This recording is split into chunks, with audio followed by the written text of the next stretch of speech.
നമസ്കാരം. എല്ലാവർക്കും വിഷുമായ യൂട്യൂബ് ചാനലിലേക്ക് എല്ലാവർക്കും സ്വാഗതം. ഇന്ന് നമ്മൾ സംസാരിക്കാൻ പോകുന്നത് നരസിംഹ ജയന്തിയെക്കുറിച്ചാണ് കേട്ടോ. നരസിംഹ ജയന്തി ദിനത്തിൽ ഭഗവാൻ വിഷ്ണുവിൻ്റെ നരസിംഹാവതാരത്തെ ആദരിക്കുന്നത് അതീവ പുണ്യകരമായി കണക്കാക്കപ്പെടുന്നു. വൈശാഖ മാസത്തിലെ ശുക്ലപക്ഷത്തിലെ ചതുർത്ഥിയിലാണ് ഈ ദിനം ആഘോഷിക്കുന്നത്. ഈ വർഷത്തെ നരസിംഹ ജയന്തി വരുന്നത് 2026 ഏപ്രിൽ 30 നരസിംഹ ജയന്തി. ഈ ദിവസം വ്രതമനുഷ്ഠിക്കുന്നതും പൂജകൾ ചെയ്യുന്നതും ദുരിതമോചനത്തിനും ശത്രുനാശത്തിനും പാപനാശനം അതുപോലെ സർവ്വവിധ ഐശ്വര്യം ഉണ്ടാകുമെന്നാണ് വിശ്വാസം. ഈ വ്രതം എടുക്കുന്നത് ജീവിതത്തിലെ എല്ലാവിധ പ്രശ്നങ്ങളിൽ നിന്നും പ്രയാസങ്ങളിൽ നിന്നും മോചനം ലഭിക്കുന്നു. അതുപോലെ ശത്രുക്കളുടെ ശല്യം കുറയ്ക്കുന്നതിനും ഭയത്തിൽ നിന്നും സംരക്ഷണം നൽകുകയും ചെയ്യുന്നു.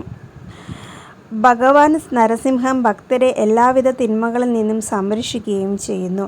നരസിംഹാവതാരം നടന്ന ത്രിസന്ധ്യാ നേരത്ത് ഭക്തിയോടുകൂടി നരസിംഹമൂർത്തി മന്ത്രം ചൊല്ലുന്നതും ക്ഷേത്രദർശനം നടത്തുന്നതും ഇരട്ടി ഫലം നൽകുമെന്നാണ് വിശ്വാസം.